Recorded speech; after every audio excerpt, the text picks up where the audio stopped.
Switch the recordings. Right. I believe that puts us on our public session agenda under filing penalty waivers consent calendar, which would be items 4, 5, 6, and 7. Does anybody have anything they'd like to pull off of the consent calendar there? All right, hearing and seeing none. I move the commission approve the filing penalty waivers as presented on the consent calendar. You've heard the motion. Discussion on the motion. Please call the roll.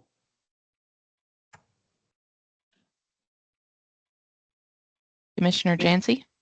Aye. Sorry, Commissioner Mettler. Aye. Commissioner Burke. Aye.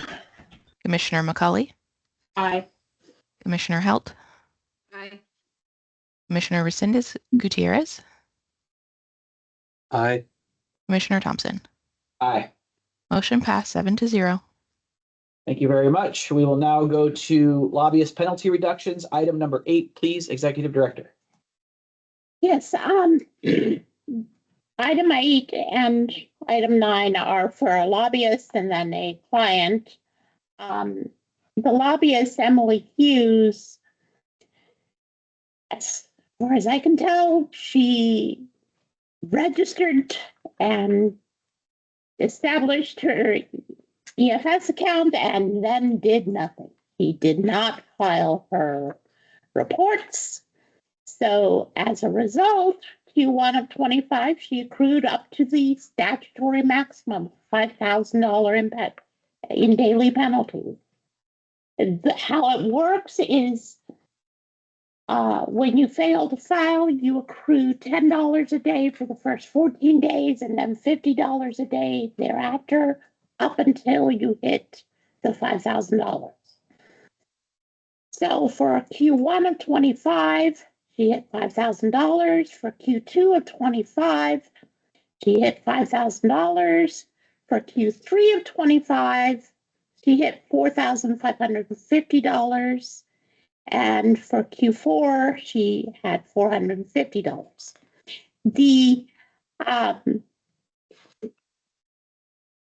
Her explanation was basically that she created the account and then didn't think about it, didn't log in, didn't respond. The emails and notifications all go out automatically. Didn't respond to David Hunter, our staff, attempted to contact her. We always do try to prevent anyone from getting that $5,000 penalty. We had emails, we had voicemails. She said she had a policy of never answering any telephone calls that she didn't recognize the number for, so she did not answer David's calls. But we left the voicemail, right? We left his voicemails. She did not respond to the voicemails. Once David finally managed to get a hold of her, she has filed her missing reports, but we have the matter of the penalties. So in keeping with our standard practices, for Q1 of 2025, it was a first violation. So we would recommendation is to waive the $5,000 and provide a letter of education. For Q2, the recommendation is to reduce it to 10% of the maximum penalty or $500. Q3 would be to reduce it to 25%, which would be $1,137. And Q4, we recommend no reduction because the $450 penalty is lower than what the reduction would normally be. So for her as a lobbyist, those are the recommendations. Thank you. Questions from commissioners? All right, motion, please. For agenda item 8, I move the commission approve the recommended filing penalty reduction in this matter. Thank you. You've heard the motion. Is there discussion on the motion? Please call the roll. Commissioner Jancy. Aye. Commissioner McCauley. Aye. Commissioner Resendez Gutierrez. Aye. Commissioner Burke. Aye. Commissioner Mettler, Aye. Commissioner Halt, Aye. Commissioner Thompson. Aye. Motion passed 7-0. Thank you. Agenda item number 9, Executive Director. So item 9 is Ms. Hughes' client, the Oregon Medical Examiners Association. So both the lobbyist and the client are required to file the quarterly expenditure reports, and the client's reports were not filed, much like Ms. Hughes' reports were not filed. So the client accrued the maximum penalties for Q1, Q2, for Q3, penalties of $4,550 and Q4 penalties of $110. And so the recommendations are a letter of ed for the first one, a reduction to $500 for the second, a reduction to $1,137 for the third, and a reduction to $75 for the fourth. All right. Questions for Executive Director Myers? All right, motion, please. For agenda item 9, I move the commission approve the recommended filing penalty reduction in this matter. All right, you've heard the motion. Is there discussion on the motion? Please call the roll. Commissioner Mettler, Aye. Commissioner Jancy, Aye. Commissioner Resendez Gutierrez, Aye. Commissioner McCully, Aye. Commissioner Halt, Aye. Commissioner Burke, Aye. Commissioner Thompson. Aye. Motion passed 7-0. Thank you. Agenda item number 10, Executive Director. Yes, Pearson, the lobbyist client, in this case, accrued penalties for Q4 of 2025 in the amount of $650. They had previously in 2024 accrued penalties and requested a waiver, and the commission had waived those penalties and given them a letter of education. So the current penalties are their second violation, and in accordance with our practice, we would recommend reducing the penalties to 10% or $65. Thank you. Questions for the Executive Director? All right, motion, please. For agenda item number 10, I move the commission approve the recommended filing penalty reduction in this matter. For the motion, is there discussion? Please call the roll. Commissioner Halt, Aye. Commissioner Resendez Gutierrez, Aye. Commissioner Burke, Aye. Commissioner Jancy, Aye. Commissioner Mettler, Aye. Commissioner McCully, Aye. Commissioner Thompson. Aye. Motion passed 7-0. All right, thank you. Next order of business are our stipulated final order consent calendar. These are letters of education to be issued to individuals on the agenda number 11 through 16. Are there any of these you would like pulled from the consent calendar? All right. Motion, please. I move the commission approve the proposed stipulated final order presented on the consent calendar as the, Oh, sorry. Oh, excuse me. Sorry. Yeah. Well, Resendez, question. Yes, I need to, sorry, Chair. Oh, you're fine. I have a potential conflict of interest on numbers 15 and 16. So would it make sense to pull those off? Yeah, So how about can we do 11 through 14 in one motion and 15 and 16 in a second motion? Okay, yes, that would work for me. okay, thank you. okay. Commissioner McCall. I move the commission approve agenda items 11 through 14 of the proposed stipulated final orders presented on the consent calendar as the final orders in those cases, and the chairperson be authorized to sign them as such. Should I not have said proposed? Oh, wait, on the consent calendar. Okay. All right, you've heard the motion. Is there discussion on the motion? All right, please call the roll. Commissioner McCully, Aye. Commissioner Halt, Aye. Commissioner Mettler, Aye. Commissioner Jancy, Aye. Commissioner Burke, Aye. Commissioner Resendez Gutierrez, Aye. Commissioner Thompson. Aye. Motion passed 7-0. Thank you. Agenda items 15 and 16, a motion, please. I move the commission approve the proposed stipulated final orders for agenda items 15 and 16 as the final orders in those cases, and the chairperson be authorized to sign them as such. Thank you for the motion. Is there discussion on the motion? Please call the roll. Commissioner Mettler, Aye. Commissioner Jancy, Aye. Commissioner Resendez Gutierrez is abstaining, Commissioner McCauley, Aye. Commissioner Halt, Aye. Commissioner Burke, Aye. Commissioner Thompson. Aye. Motion passed 6-0 with 1 abstention. Thank you. We've already dealt with items number 17 and number 18, so that brings us to agenda item 19, reports of investigations, and I will ask for Investigator Sullivan's report.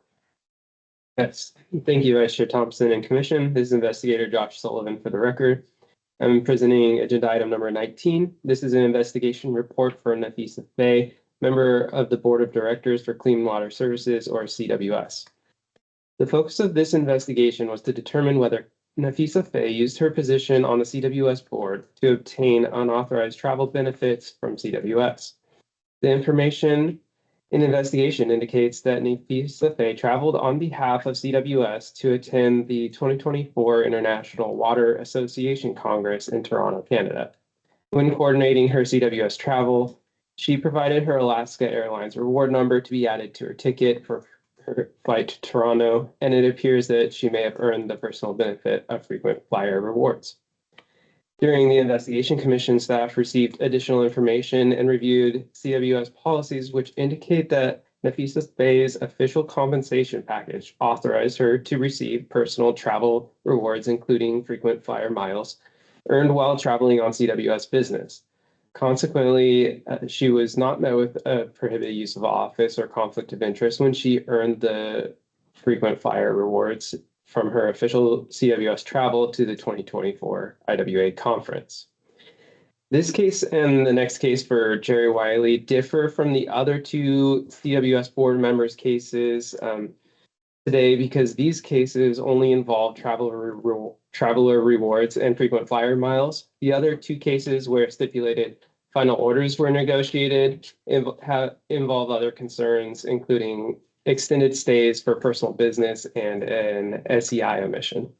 While these two cases recommend dismissal, stipulated final orders for letters of education have been negotiated in the other two cases.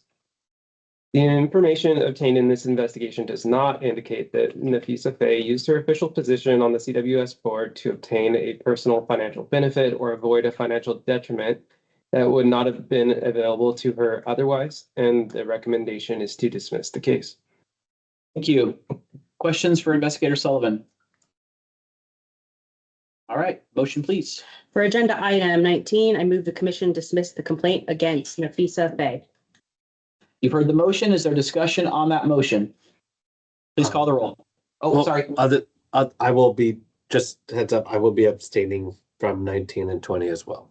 Okay, thank you. Thank you. Please call the roll. Commissioner Mettler, Aye. Commissioner Jancy, Aye. Commissioner Burke, Aye.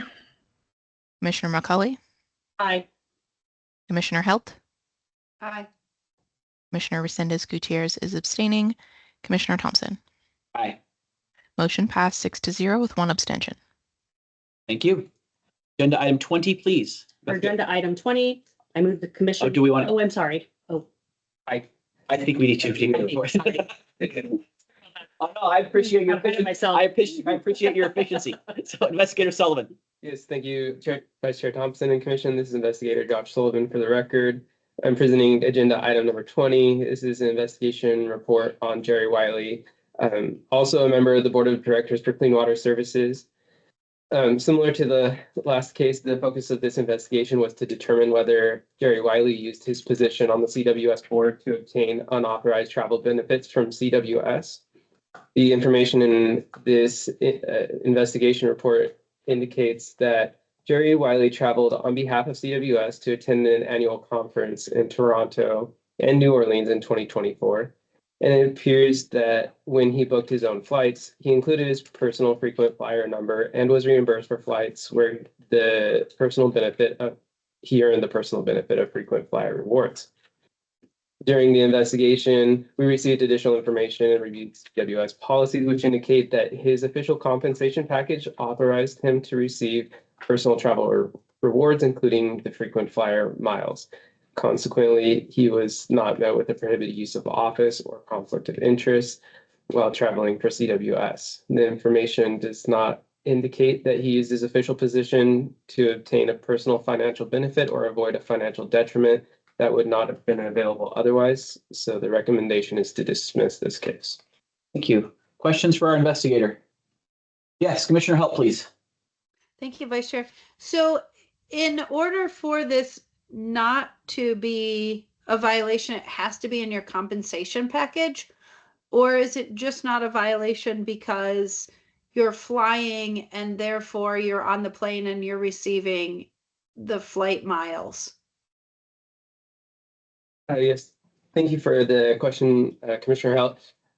So when looking at the flight miles for Mr. Wiley, it is a personal financial benefit because it's something he receives of financial value. So he is prohibited by ORS 244, chapter 040 from accepting something in his official position or taking action in his official position to earn that personal financial benefit. But there is an exception to the 040 statute that allows you to earn benefits if they're included in your official compensation package. And there's a definition of official compensation package, but it includes items that are in your employment contract or you're authorized by policies. So in this case, we received additional a board order, which specifically allows CWS officials to receive the traveler rewards. So it looks like it's included in that exception as part of his official compensation package. Does that answer your question, Commissioner? Yeah, thanks for the clarification. It feels interesting because if you fly, everybody on the plane gets the compensation for flying. So it's a compensation for flying the miles, which everybody is doing. So I just wanted to understand the class exception or the ORS. So yeah, that clarifies it for me. Thank you. Thank you. Further questions for our investigator? All right, motion please.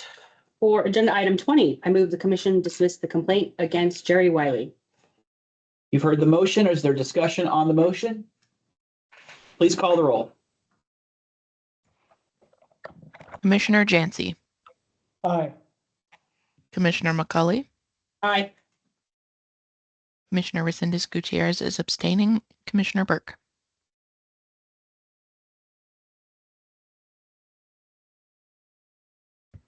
Aye. Commissioner Mettler, Aye. Commissioner Helt, Aye. Commissioner Thompson. Aye. Motion passed 6-0 with 1 abstention. All right, thank you for that. Next item on our agenda is informational staff advice. There's nothing we have to do there. Those are included for your reference. And that takes us to agenda item number 22, the trainer's report, please. Yes. Thank you very much. For the record, I am Chris Brubaker. I'm one of the trainers here. We did a lot of trainings this last month. And a few of our highlights are, well, first, the big highlight is that we are welcoming Angela Nolan to our training team. She was recently brought on, and we're excited for all the great things that she's going to do. She is joining us virtually, and so we're excited to have her. We also gave several public meetings law trainings, including to the board of Oregon Health and Science University and the State Advisory Committee on Historic Preservation. Did a lot of good ethics law trainings, Clackamas County, Society of Government Meeting Professionals, and Oregon Parks and Recreation Commission. And we are full for trainings booked all the way through April. So we've got a lot still coming up. We do have our first Ethics Matters newsletter that is being prepared and readied coming out soon, and SCI season is almost here, and all of the staff are preparing for this becoming a call center of sorts and us helping everyone file their statements of economic interest. So that's what I got. Thank you. Good reminder for commissioners too, that SEI season is coming up for us as well. And if you have any questions, the staff here is very, very helpful. So please rely on them. And if you don't file it in a timely manner, I guarantee you will hear from them. So it's always bad when we appear on our own agendas. So. All right. Thank you for that. Executive Director's report. Thank you, Chair. I will start with, as far as I know, we've never had any of our commissioners file their SCI slate, and I would prefer that that not happen under my watch. So as we approach the filing deadline, so reminder to all of you, from March 15th, filing window opens, you have until April 15th. So we will be watching to see that all of you get your SEIs in, and as we approach that April 15th, if you have not filed it yet, we will be contacting you. So, and as the statute requires, I will file, and then all 9 of you are required to file, and then thousands of other people. So staff does put in a lot, the training staff in particular, a lot of time offering to, you know, do these webinars, help get people, and we accept phone calls throughout filing season where we can file for people over the phone if they have difficulties doing it themselves. So it is a lot of work in SEI season. We get a lot of phone calls, but we want to make ourselves available because our interest is to help people get this file. The majority of my executive director's report today will be spent talking about legislative updates. So we will start with House Bill 4159. The bill is drafted would have required that the governor's appointee to the commission be a person with local government experience. The bill was heard in committee. I pointed out that we, in fact, have people already on the commission with local government experience. An amendment was added to the bill to change it from being a requirement for the governor's appointee and simply a requirement that at least one member of the commission have local government experience. The bill has passed through the House, is being heard, actually probably already got heard, in the Senate today for 3rd reading, and I anticipate that it will likely pass and go to the governor for signature. House Bill 4161 provides 2 new exceptions to the use of office statute, one for food and beverages, because they were also happy with the opinion. So it simply says you can do it. And the other for what they're calling merchandise, but it would be for swag. The one for merchandise does set a limit of $100 in a calendar year. And so should we receive complaints, that's going to require actual cases and investigations to determine if the person has met the limit already. But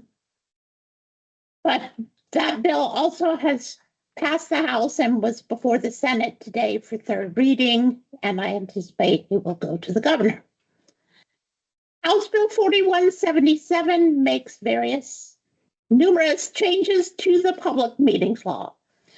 It was heard in the House Rules Committee, and while we are not permitted to come out in opposition, support, or oppose, we are neutral. I did let the committee know that there are provisions in here that give me heartburn. And And you were quoted in the newspaper I was on that quoted, very quote. yes, my heartburn could become an ulcer. We're not quite certain yet, but the provisions that give me heartburn are basically, they have added an exception to the public meetings law for any communications amongst governing body members that are for the purpose of information gathering, even if it is gathering information relating to a decision that they need to make. My concern is that they admitted to us in the work group meeting that they want to be able to share information with each other and not have to do it in a public meeting. My concern is that the way that this is phrased and created, it exempts all information gathering from being subject to the public meetings law, which means if you're having an executive session, what you would normally hold an executive session for, to get information from your legal counsel, a legal memo explaining something to you, don't have to do it in exec session anymore. You can just do it in private. It's not subject to the public meetings law. And that could be true of many of the executive session provisions. Normally you would, for example, under 2A, hold an executive session to conduct interviews of candidates for a position. But conducting the interviews of candidates is information gathering. You could simply do that and not notice it, have to meet the prerequisites in subsection 7. You can just do this stuff in private under the new exemption. So I did testify to the Rules Committee. When they voted to move it out of committee, several of them commented that there might be things wrong here that will need to be fixed in the future, but we will pass this anyway. It did have a fiscal impact because some of the changes that are in the bill may require us not to have Sean as our attorney, because part of the bill authorizes us to bring cases against the public body rather than the governing body members for violations of things like the meeting notice or meeting location or minutes, which is all good and fine. But if it's a state agency, that creates the problem for us because DOJ wouldn't be able to be our counsel in the case, which means we will have to hire outside legal counsel, which costs money. So we did raise that when we went before Ways and Means, and they very generously provided us with general fund money to cover those expenses during this biennium, and then we'll add it to our budget for the next biennium. So that bill also was going past the House and before the Senate today, and will be going to the governor. I do not know at this point what the governor's office will be doing. Assuming that the bill passes and gets signed, it is going to require new rulemaking. We will have to revisit any opinions that we've issued because the law has changed. The trainings will, like in this, meeting book, we had samples of some trainings that had been approved by League of Oregon Cities, Special Districts Association, etc. All of those are going to have to be redone and reapproved. So the bill has a lot of impact in terms of the agency, and we will, we will figure it out. So, question about information gathering and how it's defined. If a member of a public body were to text the entire public body and say, how are you planning to vote on A? Is that information gathering under the new definition? Or The if you don't know, that's definition, fine. no, I know. The definition of deliberation has been changed. And so the public meetings law applies to deliberation.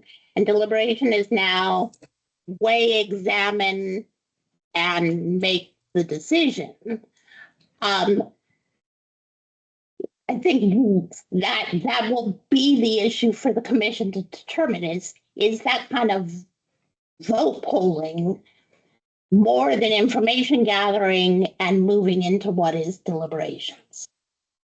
I think, they asserted in the work group that the need for all this change was to provide clarity. The prior bill basically said, look, if it's part of the decision-making process, it's part of deliberations. This, by taking this out, puts us in the role of having to look on a case-by-case basis and say, is what you were doing only information gathering or did it move? And so I think that the line of when something moves from information gathering to deliberations, in my mind, is much grayer than it was before. And that's going to be what the commission's going to be faced with, is making those calls. Great. Okay, thank you. So we will be messing with this for quite some time to come, trying to figure out how to implement it, assuming it gets passed and signed. And Chris pointed out we had filled the trainer position and are very happy that Angela has joined us. Sherry, did you have a question?